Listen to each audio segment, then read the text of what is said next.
Buen día, chicos, ¿cómo están? Bienvenidos a la segunda clase de fisiología renal. Vamos a dar inicio. Están 26 estudiantes conectados a esta hora y como ustedes ven, y siguen bajando el número y ni siquiera están saliendo de sus casas para aducir el problema del frío. Pero es la nueva generación, así que hay que acomodarnos todos. Hoy vamos a ver dos temáticas. Una corta que es la anatomía funcional de los riñones, un repaso para ustedes de lo que es anatomía, lo que hicieron el año pasado en su materia de primer año. Y luego vamos a empezar a entender todo lo que es formación de orina por el riñón, ¿eh?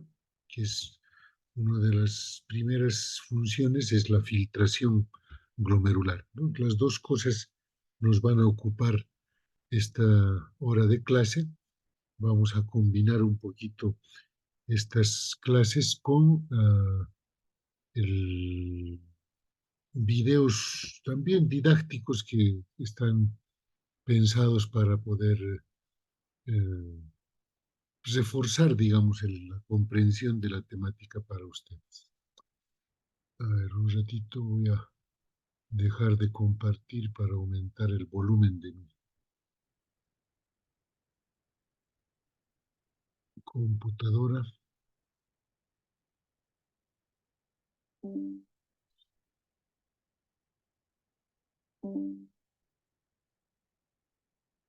Ok.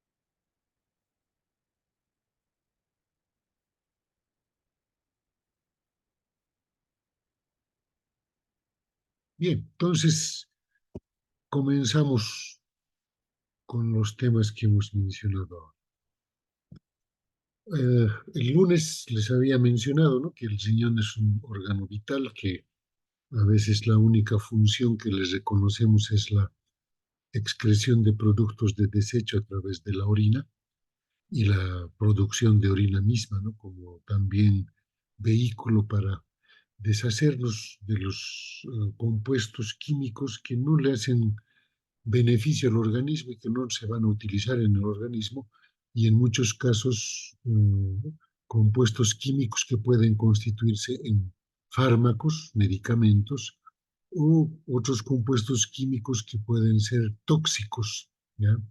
Toxicológicos, si ustedes quieren, para el organismo y que deben eliminarse de alguna manera. Pero en esta diapositiva ya nosotros podemos entender mejor el gran trabajo de los riñones. Fíjense, se habla del control del equilibrio hídrico, que ya lo hemos visto en la primera clase. Ahora vamos a ver mucho de lo que es el equilibrio electrolítico, por ejemplo, porque también el riñón mantiene los electrolitos en homeostasia, en equilibrio. Vamos a ver cómo regula la osmolaridad del líquido extracelular y la concentración de esos electrolitos. El riñón tiene una función importante en la regulación del equilibrio ácido-base del organismo y las conocidas, ¿no? La excreción de productos de desecho del metabolismo y sustancias extrañas. Dentro de esas sustancias extrañas están muchos medicamentos y tóxicos, porque es una importante vía de eliminación de estos fármacos y productos tóxicos, ¿ya? Es más, hemos utilizado muchas veces esa función de la eliminación de sustancias extrañas para hacer ciertas mediciones. No se olviden lo que hemos mencionado de la prueba de la inulina, el aclaramiento de la inulina, del azul de metileno, por ejemplo, que sirven o han servido a los fisiólogos de antaño para poder hacer cálculos acerca del flujo de filtración, ¿no?, el coeficiente de filtración renal. O sea, ¿cómo puedes medir la filtración renal si no es a través de ciertos marcadores químicos que, introducidos en la sangre en cantidad conocida, eran después de un tiempo eliminados por la orina y medidos en esa eliminación también gracias a la coloración y gracias a la detección de estos productos químicos. Una otra función fundamental de los riñones es la regulación de la presión arterial a corto y a largo plazo. ¿Ya? Entonces, cualquier modificación de la presión arterial va a provocar en el riñón también un aumento o disminución del filtrado glomerular y va a provocar cambios importantes en la absorción o excreción de líquidos y electrolitos.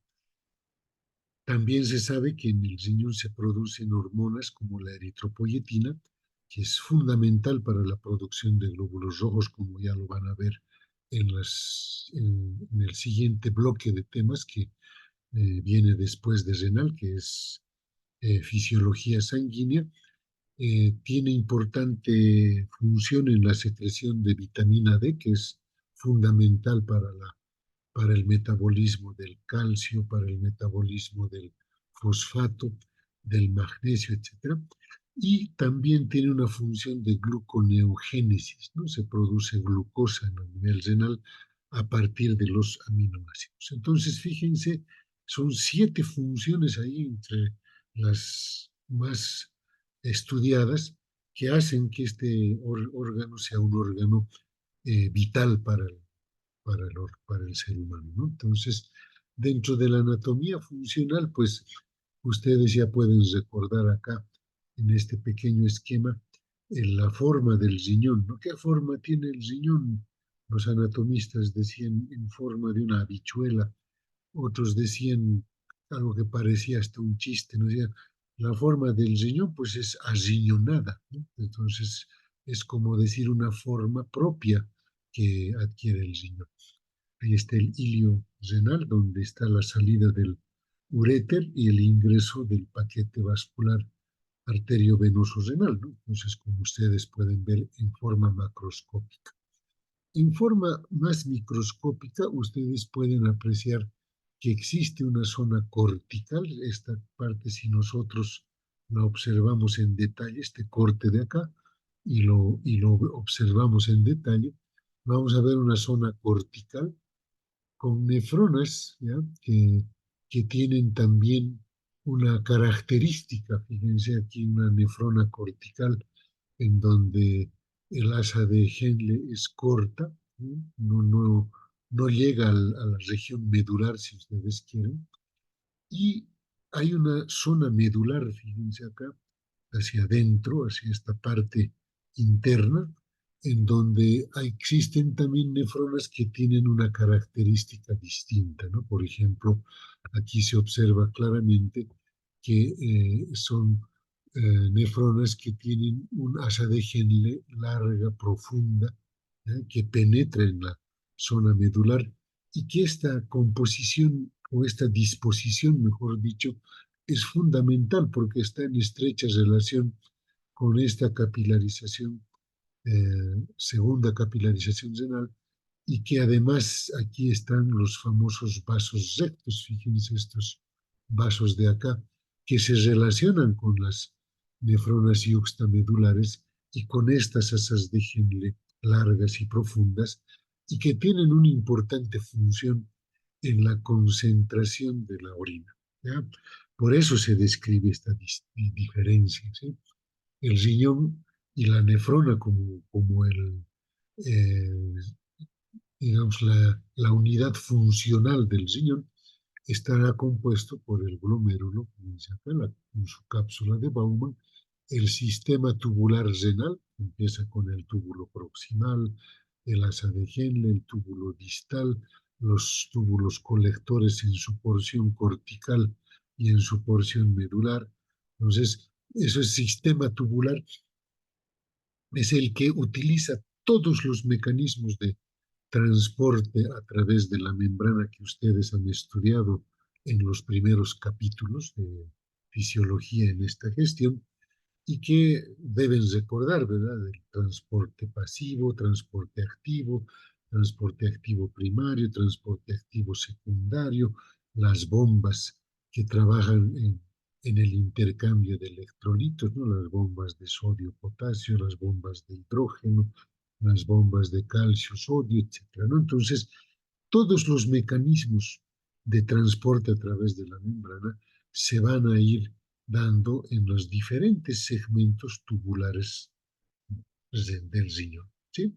Entonces, este sistema tubular renal es fundamental en el equilibrio hidroelectrolítico, ¿eh? Porque a través, gracias al movimiento de un lado a otro lado de la membrana tubular renal hacia el intersticio y de ahí hacia los capilares, entonces se va a producir esta homeostasia de los líquidos y electrolitos de acuerdo a las necesidades del organismo.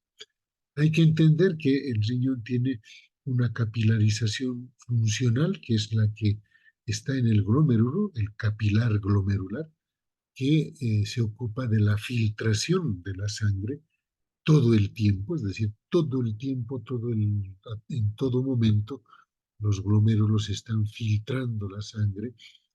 Esa sangre filtrada está circulando por el sistema tubular renal y después del glomérulo, fíjense, viene otra capilarización, que es la capilarización nutricia, que es la capilarización que se ocupa del llevar oxígeno al tejido renal, al intersticio renal y a todas las estructuras del riñón, pero que además tiene otra función fundamental, ¿no?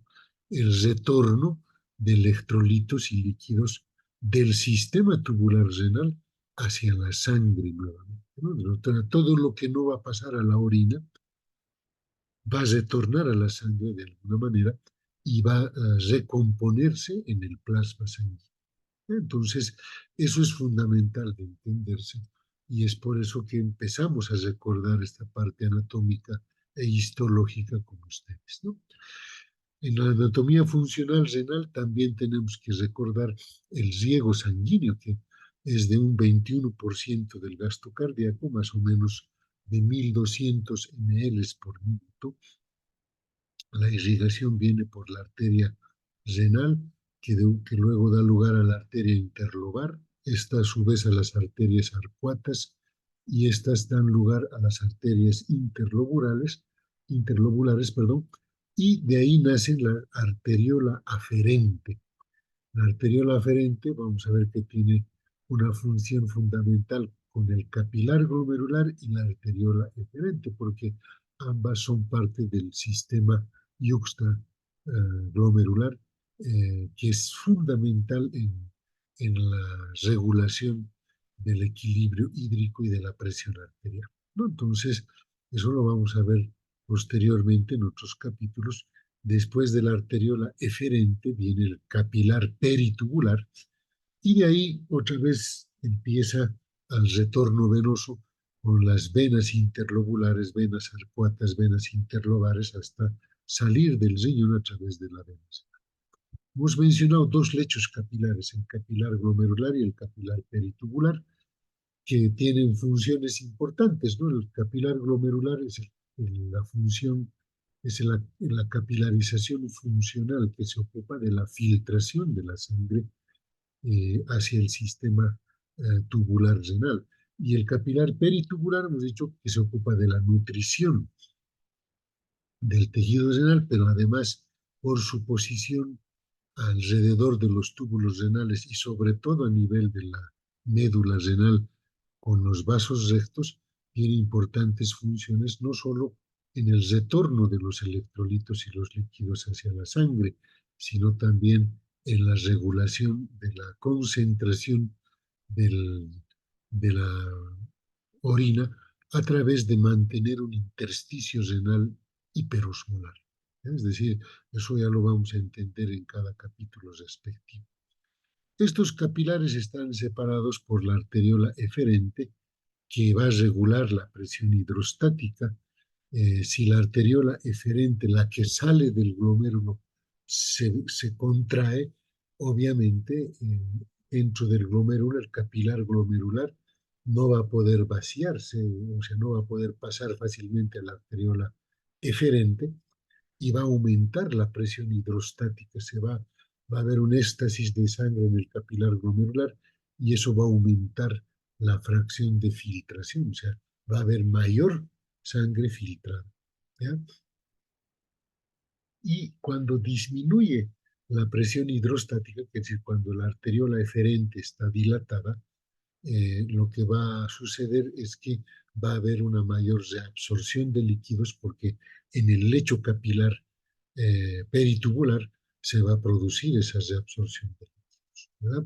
Si la arteriola eferente está cerrada, no va a pasar mucho sangre al capilar peritubular y por lo tanto no va a haber mucho que reabsorber. En cambio, cuando la arteriola eferente está abierta, está pasando la sangre hacia el capilar peritubular y eso permite una mayor reabsorción de los líquidos hacia la sangre, ¿no? Bien, repasemos esto con este video. Formación de la orina por los riñones. Introducción. Los riñones ejercen numerosas funciones homeostáticas, entre las cuales destacan la excreción de productos metabólicos de desecho y sustancias tóxicas, regulación de los equilibrios hídrico y electrolítico, regulación de la osmolalidad de líquidos corporales y de la concentración de electrolitos, regulación de la presión arterial, regulación del equilibrio ácido-básico, regulación de la producción de eritrocitos, regulación de la producción de vitamina D, síntesis de glucosa y secreción de metabolismo y excreción de hormonas. La nefrona. La nefrona es la unidad estructural y funcional del riñón. Cada riñón tiene entre 800.000 y 1 millón de nefronas, cada uno de los cuales es capaz de formar orina. Entre sus componentes destacan el glomérulo, alojado en la cápsula de Bowman, el túbulo contorneado proximal, el asa de Henle, el túbulo contorneado distal y el túbulo conector y colector. Es importante destacar el riego sanguíneo de los riñones, que normalmente es alrededor del 22% del gasto cardíaco, aproximadamente 1.100 ml minuto en un hombre de 70 kilogramos. La circulación renal destaca por su alto flujo y la existencia de dos lechos capilares, el glomérulo y los capilares peritubulares. La circulación renal tiene la siguiente vascularidad. La sangre llega a través de la arteria renal, la cual se divide en arterias interlobares, estas en arciformes, que posteriormente dan lugar a arterias interlobulares y posteriormente a arteriolas aferentes, que es la que entra en el glomérulo. Después del lecho capilar glomerular, la sangre sale a través de la arteriola eferente hasta llegar a los capilares peritubulares. Posteriormente, la sangre discurre por la vena interlobar y así sucesivamente hasta la vena arciforme, interlobular, hasta que sale del riñón por la vena renal. Entre los procesos básicos para la formación de orina destacan los siguientes. Tenemos un esquema general de lo que es la nefrona. El primer proceso para formar orina consiste en la filtración, en la cual el líquido pasa desde los capilares glomerulares hacia los túbulos renales. A medida que el líquido es filtrado, este puede ser reabsorbido, el cual consiste en el retorno del agua y los solutos desde los túbulos hacia la sangre.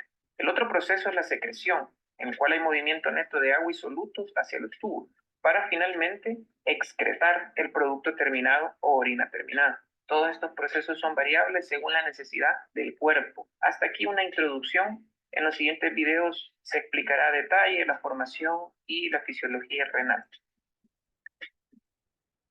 Bien, entonces eso nos ha resumido lo que habíamos visto hasta ahora. La nefrona como unidad funcional, aquí tienen un esquema nuevamente que nos muestra cómo en la parte cortical, las nefronas corticales tienen la característica de tener una asa de Henle corta, fíjense. En cambio, las nefronas yuxtamedulares, que son las que están cerca de la médula, tienen una asa de Henle, fíjense, larga, se profundiza en la médula, ¿sí? Y que tiene una relación importante con los vasos rectos, que son parte de la capilarización nutricia, ¿no? Entonces, nosotros tenemos estos dos tipos de nefronas. Hay al nacimiento casi 1 millón de nefronas con las que nosotros empezamos a vivir y que van disminuyendo con la edad, ¿ya? Es normal que a los 40 años, por ejemplo, un 10% aproximadamente de nuestras nefronas deja ya de funcionar. Y si vamos hasta los 80 años, fíjense, hay una disminución del funcionamiento de casi el 40% de las nefronas con las que hemos nacido. La nefrona o unidad funcional tiene dos componentes. Hemos mencionado al glomérulo como tal y al sistema tubular, ¿no? Entonces, el glomérulo es el lugar donde está el capilar glomerular y donde se produce la función de filtración glomerular. Toda la sangre que circula en nuestro sistema circulatorio se filtra por los glomérulos, todo el tiempo, ¿ya? O sea, no es que el riñón funciona en algún momento del día, no. El riñón funciona todo el tiempo. Los glomérulos filtran todo el tiempo la sangre. Por eso se convierte en un elemento de excreción importante de sustancias extrañas, ¿no? Porque todo lo que ha entrado a la sangre y está circulando en la sangre, en algún momento va a ser filtrado al sistema tubular renal. Y si lo que se filtra es tóxico o es extraño, no se va a reabsorber, se va a pasar directamente a la orina y se va a eliminar con la. En cambio, lo que se necesita reabsorber por necesidad del organismo, en el sistema tubular renal se va a reabsorber, se va a recuperar, va a retornar, si ustedes quieren, al torrente sanguíneo y no se va a perder en el sistema tubular. Como hemos visto, está compuesto por el túbulo contorneado proximal, el asa de Henle, el túbulo contorneado distal, el túbulo colector porción cortical, el túbulo colector porción medular. Estamos hablando de estos componentes acá. Y posteriormente los conductos colectores que van a desembocar después en la pelvis renal y de ahí van a vaciar el contenido hacia el uréter, ¿no? Y del uréter a la vejiga, vejiga, uretra y hacia la expulsión al exterior.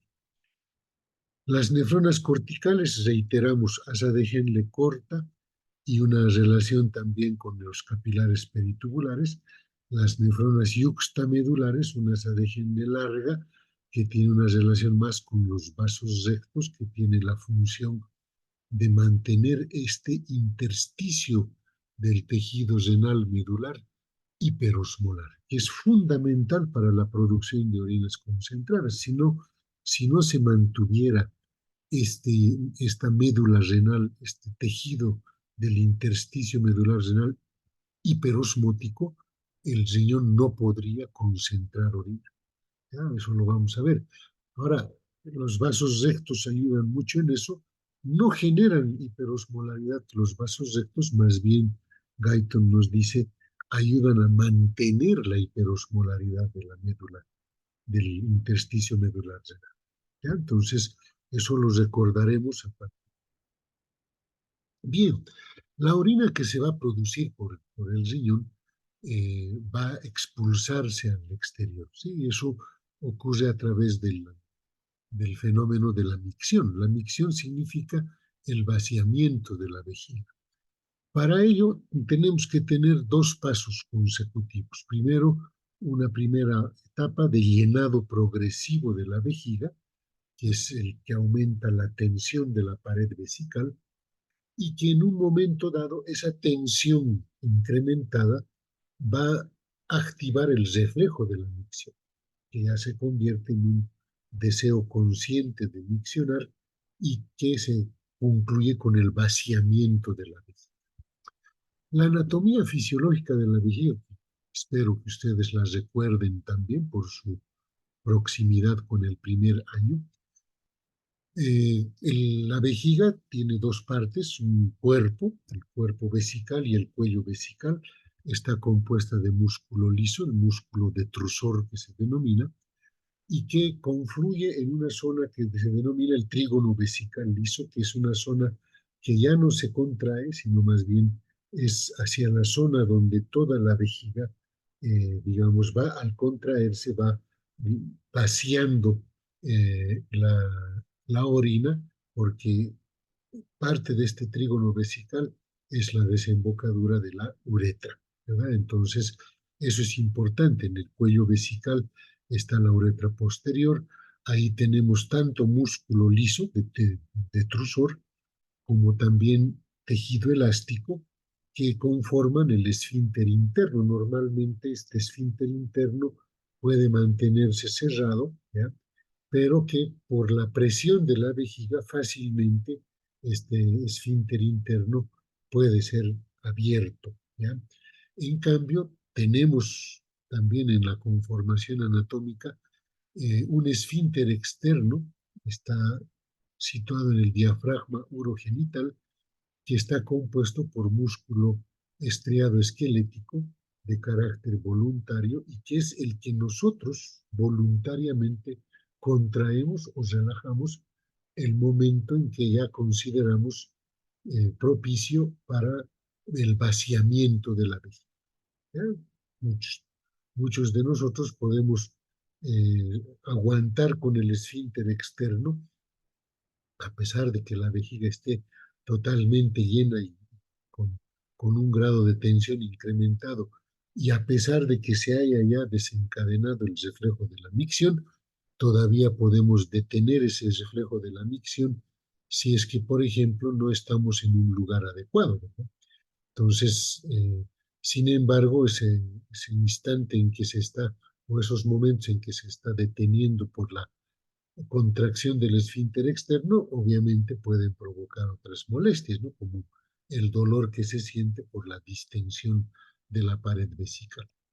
Pero esa conformación anatómica es importante. No se olviden que también el músculo liso que conforma la pared vesical no es un músculo liso que esté, digamos, en un solo sentido, ¿verdad? Hay capas del músculo liso, una oblicua, una vertical, una horizontal, que hacen que este músculo liso o músculo detrusor, cuando se contrae, realmente haya una efectiva contracción vesical para el vaciamiento, ¿no? No es lo mismo que todas las capas fueran verticales y se tenga que encoger nada más la vejiga. Cuando tienes fibras musculares verticales, oblicuas, horizontales, puedes tú hacer que en esa contracción la fuerza de vaciamiento sea mayor. Y otro detalle anatómico importante de recordar con ustedes es la inervación múltiple de la vejiga. Una inervación que proviene, por ejemplo, del plexo sacro, los nervios pelvianos, y estos nervios pelvianos tienen dos tipos de fibras. Las fibras sensitivas, que son las que detectan el grado de distensión de la pared, ¿ya? Cuando la vejiga se empieza a llenar, cuando nos damos cuenta nosotros que nuestra vejiga ya está llena, es gracias a estas fibras sensitivas, si han sentido la distensión de la vejiga. Y este nervio pelviano tiene fibras motoras parasimpáticas que inervan al músculo liso, al músculo detrusor. Es decir, que gracias a esto el músculo se va a contraer, ¿ya? También está la inervación por fibras esqueléticas provenientes del nervio pudendo, del paquete pudendo interno en la fosa isquiorrectal que transcurre en la región perineal, si es que se acuerdan de anatomía descriptiva, en donde inervan al esfínter vesical externo, que es el de tipo voluntad, ¿ya? Ahora, viene una tercera, de un tercer tipo de inervación, la inervación simpática a través de los nervios hipogástricos, ¿ya?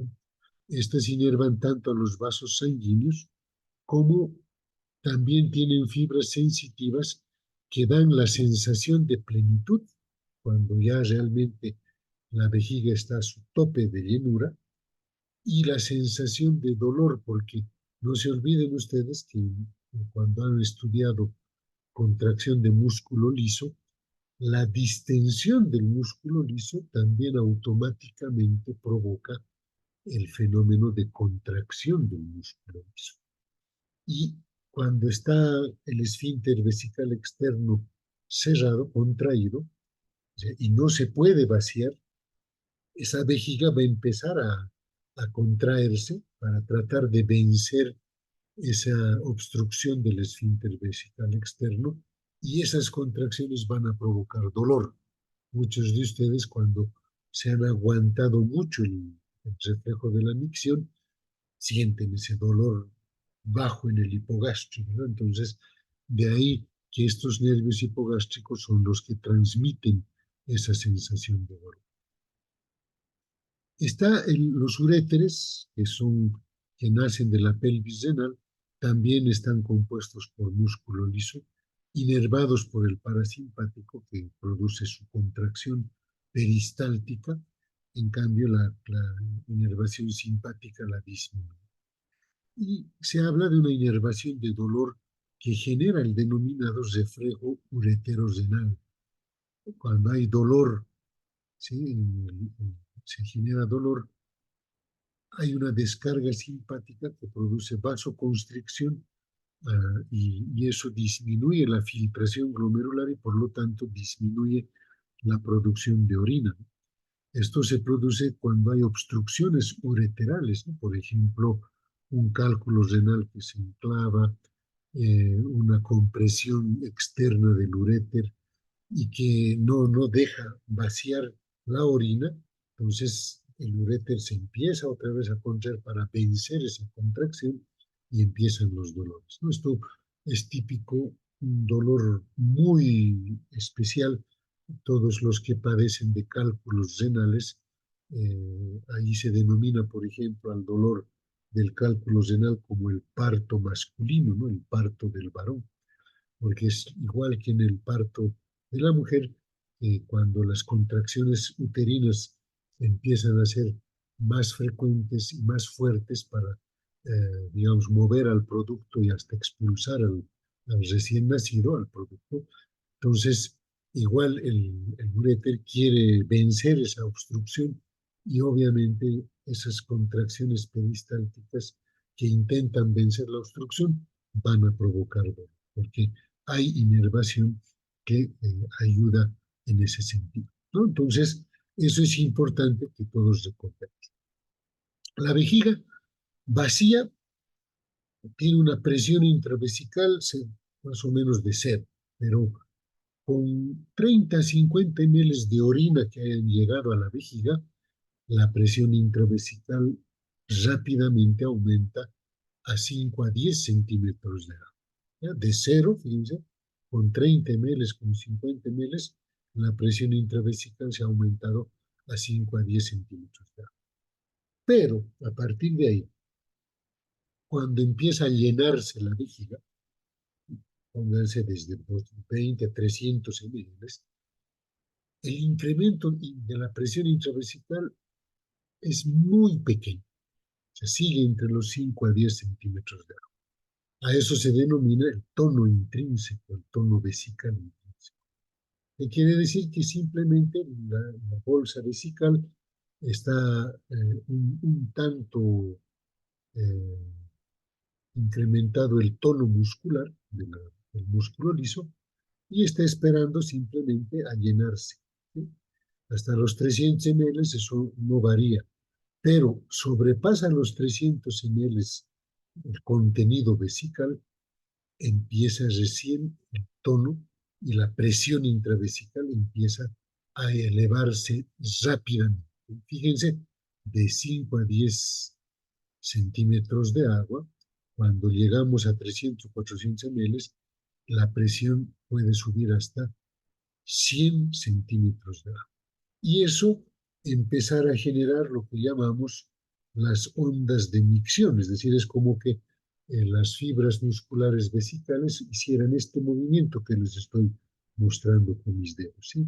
Ondas de micción. Todavía no está, digamos, disparado el reflejo de la micción, simplemente es como que los músculos lisos, el músculo liso detrusor está eh, esperando a que empiece el reflejo de la micción. Veamos eso, repasemos estos conceptos. El almacenamiento de la orina está facilitado por un reflejo, mantenido casi exclusivamente por la médula del sistema nervioso simpático.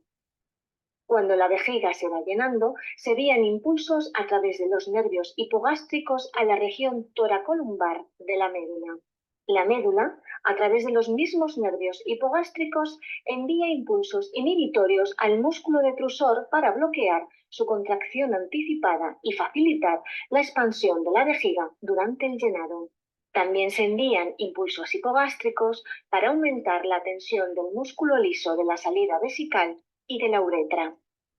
El nervio pudendo, asimismo, envía impulsos desde la región sacra de la médula para mantener contraído el esfínter uretral y evitar el escape de orina. A medida que la orina se almacena en la vejiga, comienza su estiramiento. Cuando el grado de estiramiento de la pared vesical alcanza cierto nivel, las neuronas sensitivas envían información sobre esta tensión por los nervios pélvicos hacia la región sacra de la médula espinal. La médula, a su vez, envía estos impulsos de tensión al centro pontino del tronco cerebral. El centro pontino recogerá los impulsos de la médula y los integrará con la información procedente de la corteza frontal sobre la oportunidad de la micción. Es decir, si es el momento y el lugar adecuados y el individuo decide orinar. Esta es la fase consciente del ciclo de la micción. Si la corteza da su aprobación, el centro pontino remitirá la información de nuevo a la médula, más específicamente a la región sacra, que enviará los impulsos a través de los nervios pélvicos al músculo detrusor y originará su contracción. Al mismo tiempo, el centro pontino enviará también impulsos a la región toracolumbar de la médula para inhibir los nervios hipogástricos. Estos nervios están activados durante la fase de llenado, manteniendo el detrusor relajado. Mientras la médula desencadena la contracción del detrusor, se relaja el esfínter uretral y los músculos del suelo pélvico para favorecer la salida de la orina. Esta relajación se lleva a cabo a través de los nervios pudendos, que durante la fase de llenado mantienen el esfínter y el suelo pélvico contraídos para evitar los escapes. Cuando se abre el esfínter uretral y los músculos del suelo pélvico se relajan y se desplazan hacia abajo, la vejiga se contrae y el cuello vesical adquiere una forma de embudo que facilita el vaciamiento. La orina sale a través de la uretra hacia fuera del organismo.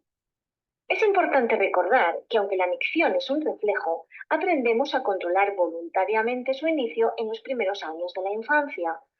Una vez comenzado el proceso, también puede finalizarse voluntariamente mediante la contracción del esfínter uretral y los músculos del suelo pélvico que impide la expulsión de la orina superando la contracción del músculo detrusor.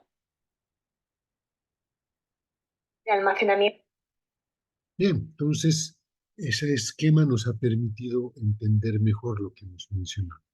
Ahora vamos al reflejo de la micción, ¿sí? El llenado vesical genera esas ondas de micción.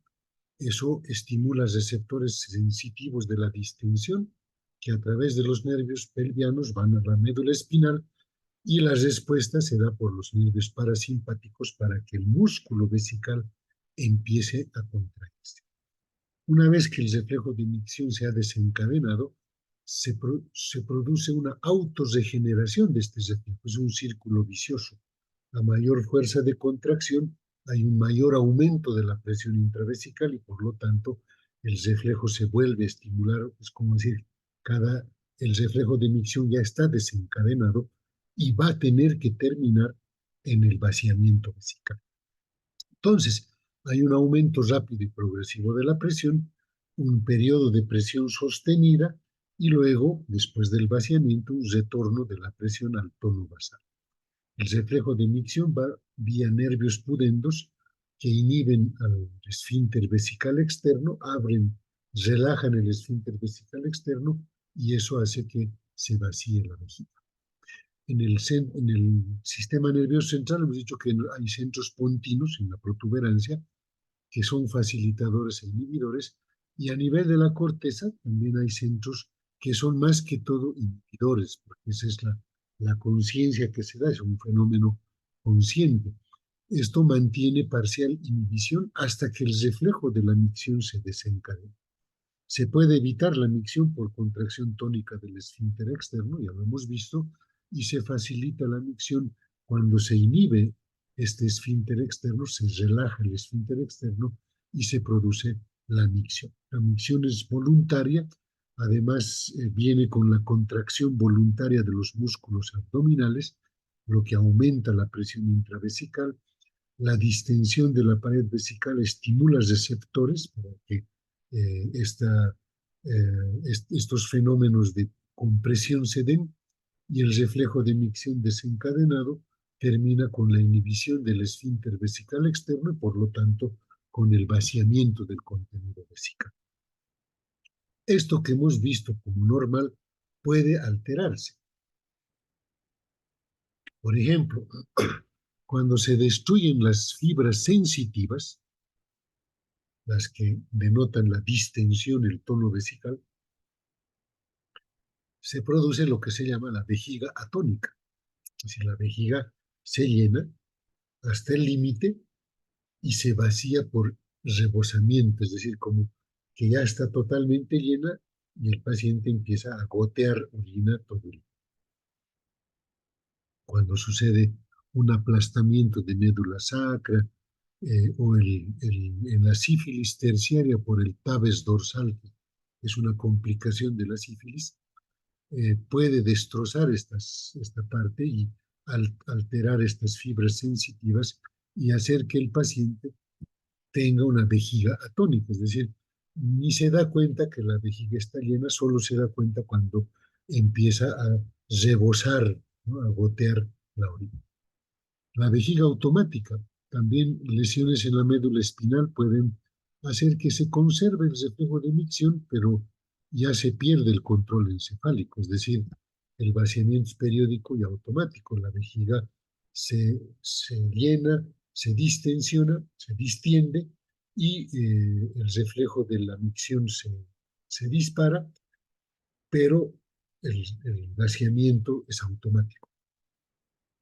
Ahí ya no hay el que el esfínter externo lo voy a contraer, no, pues, o sea, la lesión de la médula espinal impide eso y por lo tanto este paciente va a miccionar sí o sí. Pues estos pacientes van a tener que estar utilizando sondas vesicales todo el tiempo, ¿no?, porque su vejiga se va a llenar y se va a vaciar sin que el paciente tenga la sensación del reflejo de micción. Una tercera alteración es la vejiga neurógena no inhibida. Esta es por falta de inhibición encefálica, es decir, las señales de inhibición del encéfalo que normalmente prevalecen en vez de las que promueven la micción, va a provocar micciones frecuentes, no controladas, aún con cantidades pequeñas de orina en la vejiga. Es decir, ni siquiera va a tener gran cantidad de orina en la vejiga y ya va a desencadenar el reflejo de micción. Bueno, por eso que cada rato el paciente, eh, el reflejo de micción se desencadena y cada rato está entrando al baño a miccionar. Muy bien, entonces han visto, no es difícil. Ahora vamos a entrar en la formación de orina, pero en la primera etapa de la formación de orina, que es la filtración glomerular y la regulación del riego sanguíneo. Cuando hablamos de formación de orina, decimos que la orina es el producto de todo lo que se filtra por el glomérulo, menos lo que se reabsorbe, porque lo que se reabsorbe va a retornar a la sangre, más lo que se excreta, como hemos visto ese esquema hace rato, en el que la excreción implicaba más bien que estamos eliminando cosas hacia el sistema tubular. La función de filtración es rápida y exacta, ¿ya? Y más o menos el plasma se filtra unas 60 veces por día. Fíjense, nuestros 5 litros o 3 litros de plasma son filtrados hasta 60 veces por día por los riñones, ¿sí? Por eso es que la función renal es permanente, ¿ya? Se filtra. La filtración tiene ciertas características, como vamos a ver, ¿no? Primero, hay cosas que se filtran que no se reabsorben y no se secretan. Por ejemplo, la creatinina, producto de desecho, se filtra por el glomérulo, en ningún momento se reabsorbe creatinina y tampoco hay excreción de creatinina. Lo que se ha filtrado pasa a la orina. Hay sustancias que se filtran y se reabsorben y no se excretan. Los electrolitos, pues, se filtran y en el sistema tubular se reabsorben. Listo. Hay sustancias que se filtran y se reabsorben completamente. Aminoácidos y glucosa en el túbulo contorneo proximal, el 100% de lo filtrado se reabsorbe a ese nivel. Ya en el túbulo contorneado proximal, ni bien se ha filtrado del glomérulo, ya se reabsorben completamente. Esos no pasan a la orina por nada. Y hay otras sustancias que se filtran, no se reabsorben, pero que además se excretan de la sangre. Y ahí están los agentes químicos y las sustancias. Se filtra, pero además se excreta, ¿ya? Porque se tiene que eliminar lo que es extraño, lo que es tóxico. Entonces, eso es importante. El filtrado glomerular como tal, lo que pasa del glomérulo al sistema tubular, carece de proteínas y elementos celulares, porque esos no se filtran en la membrana de filtración.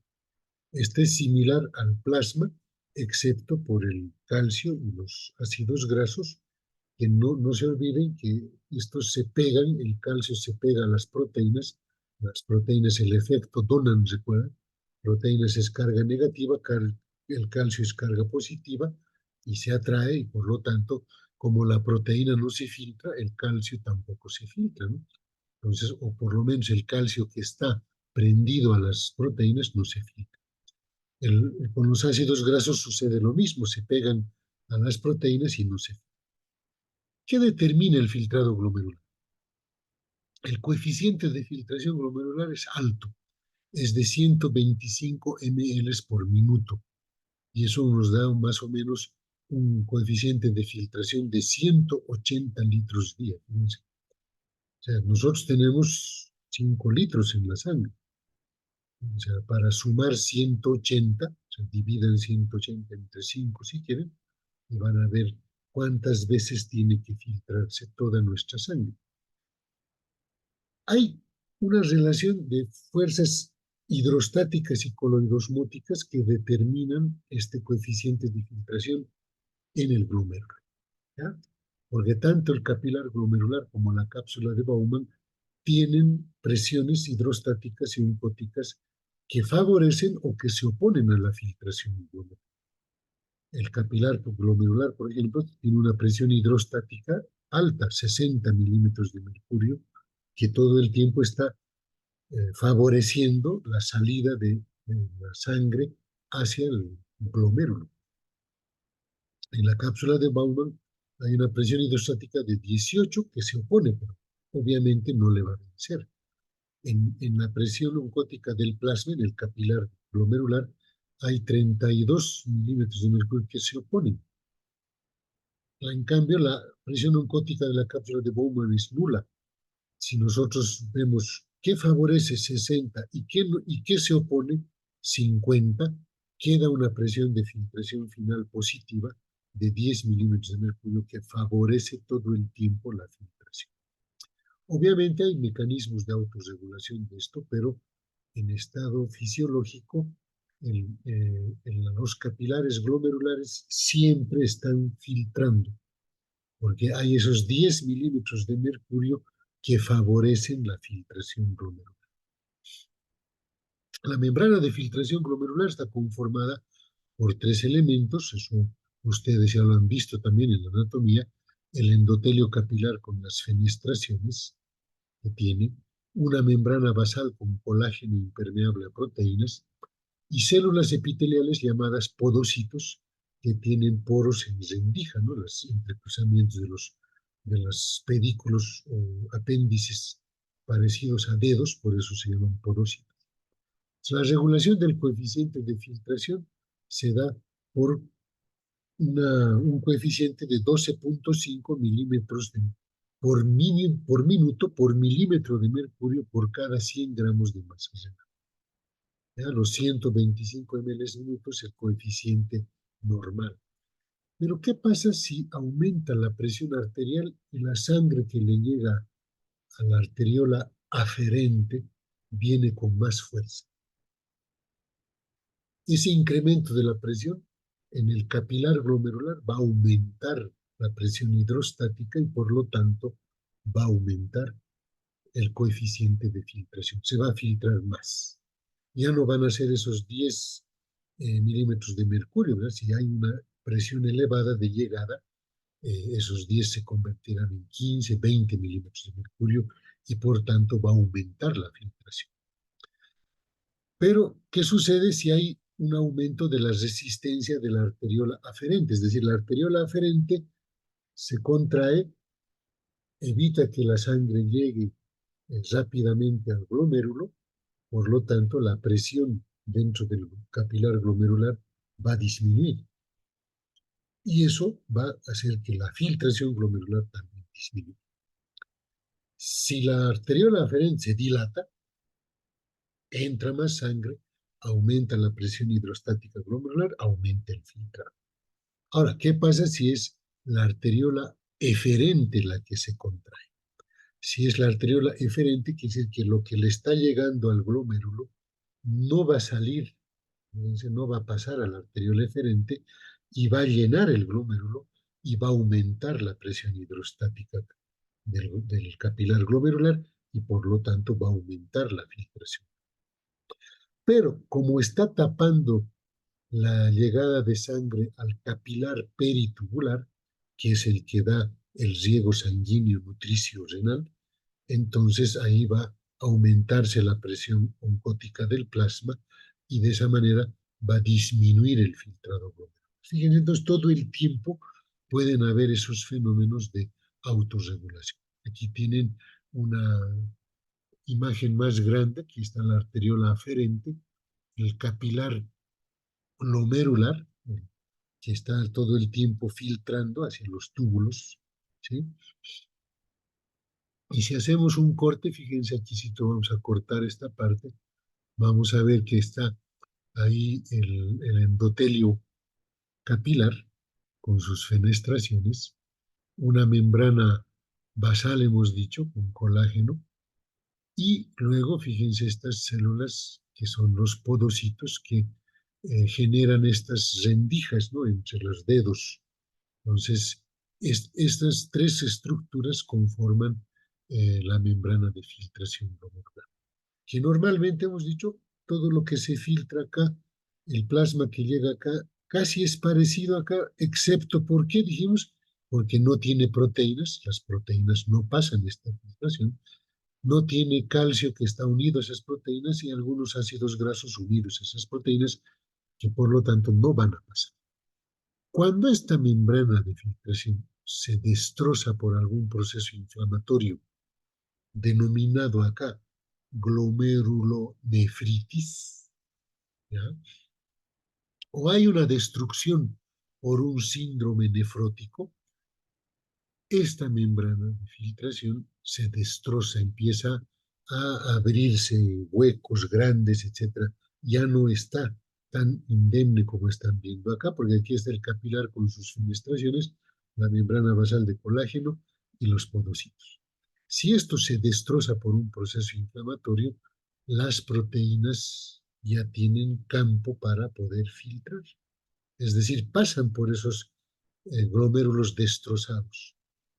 Entonces, en las glomerulonefritis aguda y en el síndrome nefrótico, vamos a ver un signo muy frecuente que es la proteinuria, ¿ya? Y si se está destrozando por un proceso inflamatorio agudo en la glomerulonefritis, va a destrozarse esto, va a haber sangrado.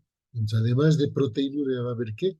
Hematuria, que cuando aprendan ustedes en fisiopatología, darse cuenta, claro, ¿por qué? Pues en la glomerulonefritis hay proteinuria y hematuria, porque se está destrozando la membrana de filtración glomerular.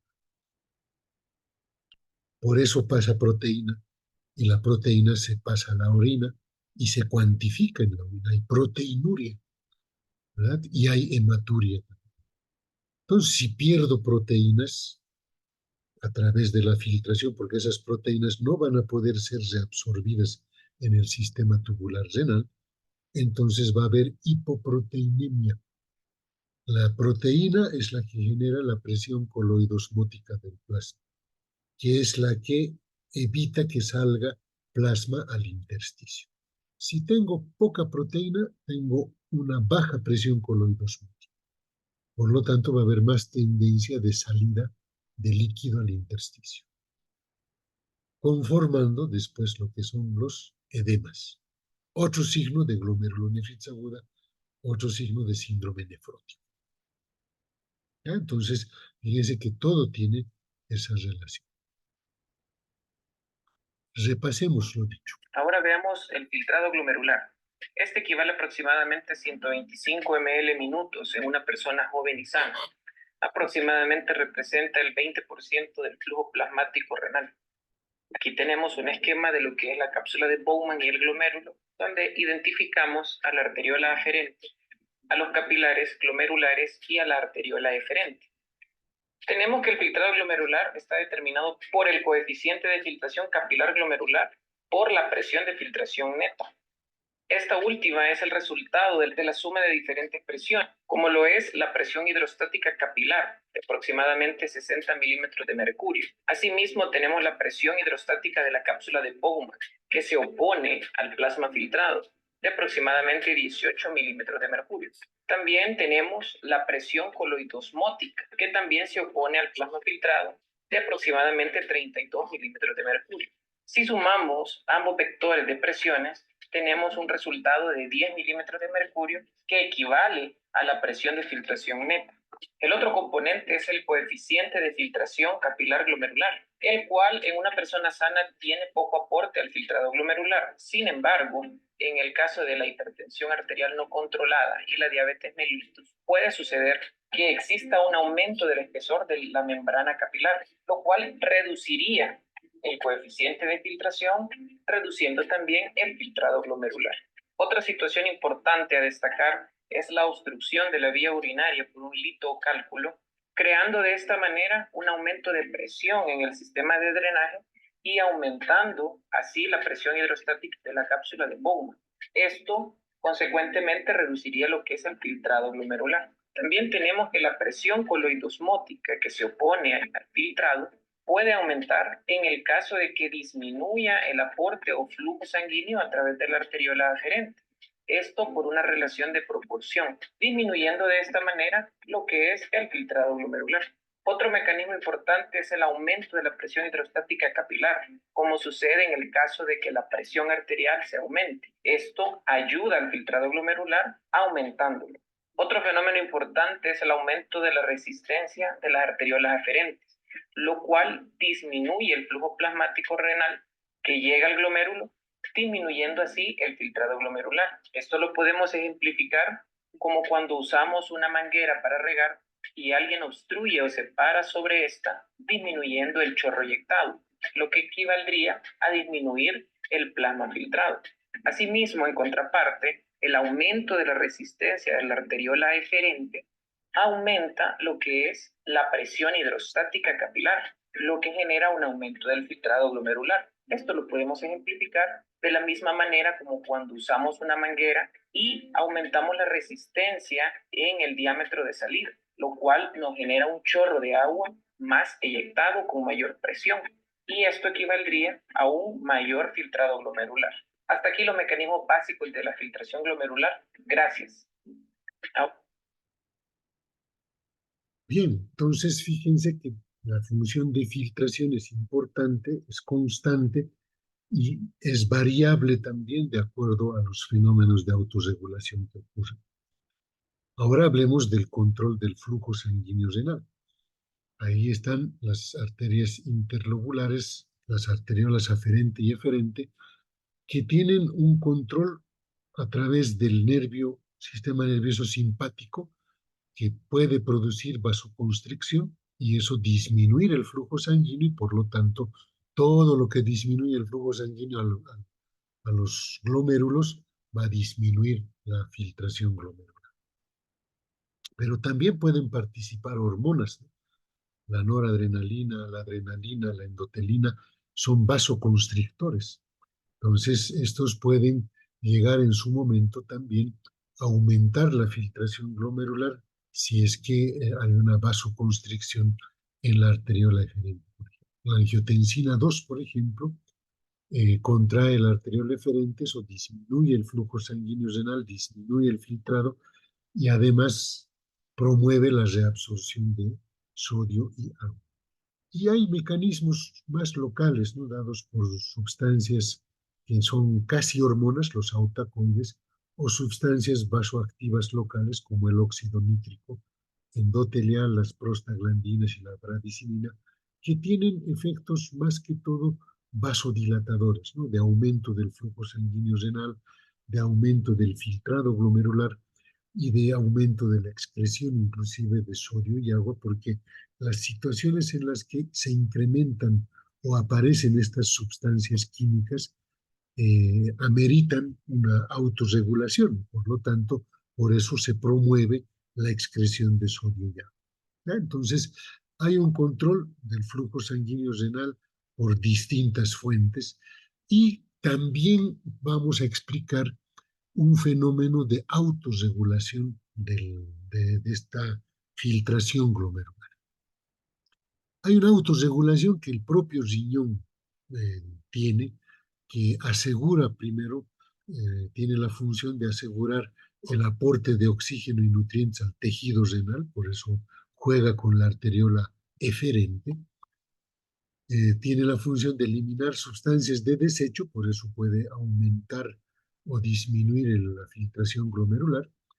Y todo esto haciendo que los cambios de la filtración glomerular no sean tan evidentes y tan grandes, ¿eh? O sea, el riñón no va a cesar a cero la filtración glomerular y tampoco va a aumentar 100 veces la filtración glomerular. O sea, va a mantener cerca de los niveles normales, aumentando, disminuyendo, sin que hayan cambios importantes del flujo o del filtrado glomerular. El primero de estos elementos es el equilibrio glomérulo-tubular. Tiene el glomérulo, el sistema tubular después. Esto es una especie de comunicación entre el glomérulo y los túbulos renales, ¿no? Cuando el glomérulo filtra poco, los túbulos renales se dan cuenta y le dicen, ¿qué pasa? O sea, estás mandando muy poco, tienes que aumentar la filtración. Ah, entonces el glomérulo decía, sí, disculpen, voy a aumentar la filtración. O viceversa, cuando el glomérulo está mandando mucha filtración, más cantidad, los túbulos empiezan a tufarse, empiezan a decir, oye, es mucho lo que estás mandando, párale, ¿no? Entonces, ahí está el fenómeno de equilibrio glomérulo-tubular. Entre ambos se autorregulan, ¿ya? Cuando aumenta la filtración, los túbulos le dicen un rato, ¿ya? Cuando disminuye la filtración glomerular, los túbulos dicen falta, ¿sí? Tienes que soltar más, tienes que filtrar más. Entonces, ese es un fenómeno importante que evita esos cambios importantes de filtración. Otro ejemplo de autorregulación es la natriuresis por presión. Cada vez que aumenta la presión arterial, a nivel renal se produce un fenómeno de natriuresis. ¿Qué quiere decir? Que se elimina sodio en la orina. Y el sodio no se va solo, se va con agua, ¿verdad? Entonces va a ser una orina abundante. Entonces, ¿para qué? Para disminuir el volumen sanguíneo y por lo tanto la presión disminuye, ¿no? Entonces, la natriuresis por presión se debe a eso. Cada vez que aumenta la presión arterial y llega con mayor presión al glomérulo, aumenta la cantidad de sodio que se está filtrando y ese sodio se está eliminando por orina. Ahí está un ejemplo también de una otra hormona que es el péptido auricular natriurético, ¿no? Aumenta la presión en la aurícula por el aumento del retorno venoso y eso provoca que se produzca péptido auricular natriurético para avisarle al riñón de que tiene que producir natriuresis, bajar el volumen sanguíneo y con eso regular otra vez la presión arterial. Hay otro mecanismo, un tercer mecanismo de retroalimentación, que es el complejo yuxtaglomerular, es el más conocido por todos, vamos a verlo con detalle. está compuesto por la mácula densa, las células de la mácula densa que están en el túbulo contorneado distal y las arteriolas aferente y eferente. Cuando disminuye el filtrado glomerular, ¿cómo se activa este complejo? Si yo disminuyo el filtrado glomerular, está filtrando menos. Y al filtrarse menos, está llegando menos cloro y sodio a la mácula densa, hasta el túbulo contorneado distal. Entonces, la mácula densa tiene células que detectan la cantidad o la concentración de sodio. Y si ven que hay poco sodio en lo que está circulando por el túbulo contorneado distal, empieza a producirse la dilatación de la arteriola aferente. Fíjense, hace que la arteriola aferente se abra, entre más sangre al glomérulo, se filtre más, aumenta la filtración glomerular y por lo tanto la cantidad de sodio que va a llegar después va a ser mayor y listo. Entonces ahí va a aumentar la presión hidrostática glomerular y aumenta el filtrado glomerular para que la cantidad de sodio sea la que normalmente acepta esta mácula densa. Pero cuando baja el filtrado glomerular mucho y la mácula densa detecta esa falta de sodio, además va a estimular, además de la dilatación de la arteriola aferente, ojo, va a estimular el famoso sistema renina-angiotensina-aldosterona. Entonces, este sistema renina-angiotensina-aldosterona va a producir vasoconstricción que va a afectar a la arteriola aferente.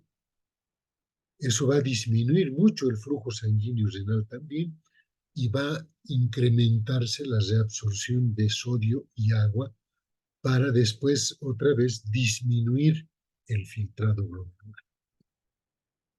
Ahí está el aparato yuxtaglomerular. Fíjense acá, estamos sacándole una foto a esta parte del glomérulo. Ahí está el glomérulo, ahí está la arteriola aferente ingresando al glomérulo, la eferente saliendo del glomérulo, el túbulo contorneado distal con las células de la mácula densa, una almohadilla que se conforma ahí. Este es el sistema yuxtaglomerular. Pues yuxtaglomerular se dice porque está al lado, ¿sí?, del glomérulo y en relación directa con estas células de la mácula densa y las arteriolas. ¿Qué sucede cuando hay una reducción aguda del volumen plasmático o cuando cae la presión arterial?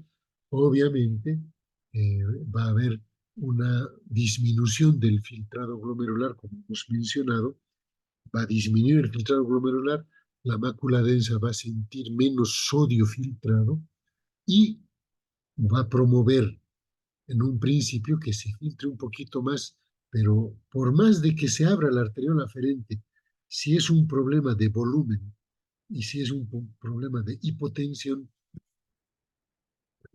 esta apertura de la arteriola aferente no va a ser suficiente, ¿verdad? Por lo tanto, se va a activar la liberación de renina. Aquí está, fíjense, se libera la liberación de renina. La renina actúa sobre el angiotensinógeno y lo transforma en angiotensina 1. Esta angiotensina 1 debe circular por la circulación pulmonar, donde se encuentra la enzima convertidora de angiotensina 1 y la va a convertir en angiotensina 2. La angiotensina 1 no tiene un efecto vasoconstrictor elevado. En cambio, la angiotensina 2 sí. Es un fuerte, fuerte vasoconstrictor. Fíjense, va a producir vasoconstricción generalizada, va además la angiotensina 2 a hacer que la corteza suprarrenal libere aldosterona. La aldosterona tiene como efecto el recuperar sodio, reabsorber sodio y perder potasio, reemplazándolo por el potasio. Esta angiotensina además va a ser un estimulador del apetito por la sal, un estimulador del centro de la sed, y esta vasoconstricción va a disminuir la tasa de filtración glomerular. Entonces, van a haber estos mecanismos. Uno va a consumir sal más agua, la aldosterona va a reabsorber sal y agua, Y todo esto va a normalizar el volumen plasmático y la presión arterial, y por retroalimentación se va a dejar de producir la renina. Ese es el mecanismo del sistema renina-angiotensina-aldosterona, ¿no? Por eso dice renina-angiotensina-aldosterona, porque la aldosterona es una estimulación secundaria de la angiotensina 2 hacia la corteza suprarrenal. Pues todos esos fenómenos hacen que toda hipotensión, toda hipovolemia sea compensada con este fenómeno, con esta reacción del sistema renina-angiotensina-aldosterona. Pues ahí está otra forma de mostrárselos. Fíjense, cuando baja todo esto, eh, ¿qué se va a producir acá? Hemos dicho la renina va a transformar el angiotensinógeno en angiotensina 1, esto en los pulmones por la enzima convertidora de la angiotensina, la ECA.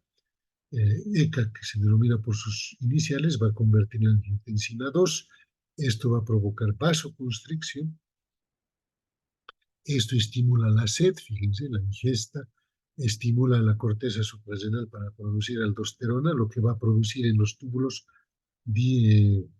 conductos colectores y distal la reabsorción de sodio y cloro, pero lo va a intercambiar por potasio y por hidrógeno, ¿no? O sea, por eso ahí puede haber hipocalemia y puede haber alcalosis también, ¿ya? Entonces, esos son fenómenos conjuntos que ustedes están viendo ahí. Bien, entonces nosotros, ya es las 8, y les dejo acá en la presentación, se las voy a compartir también en el aula virtual para que puedan repasar esto del aparato yuxtaglomerular con este videíto y puedan reforzar estos conocimientos. Ok, entonces si no hay alguna consulta, han estado menos estudiantes que el día lunes, quiere decir que no les está atrayendo mucho. Yo espero estar contribuyendo con los estudiantes que están en la comprensión de la temática principal. La clase teórica es la primera aproximación a la temática. Esto debe complementarse por ustedes con la lectura del capítulo. Así que no piensen que la fisiología entra por ósmosis. Así que hay que ponerle tiempo y esfuerzo a la lectura de su libro también. Los espero el día viernes con nuestra tercera sesión. Tengan un muy buen día. Gracias, doctor. Hasta luego. Gracias, doctor. Hasta luego. Hasta luego a todos.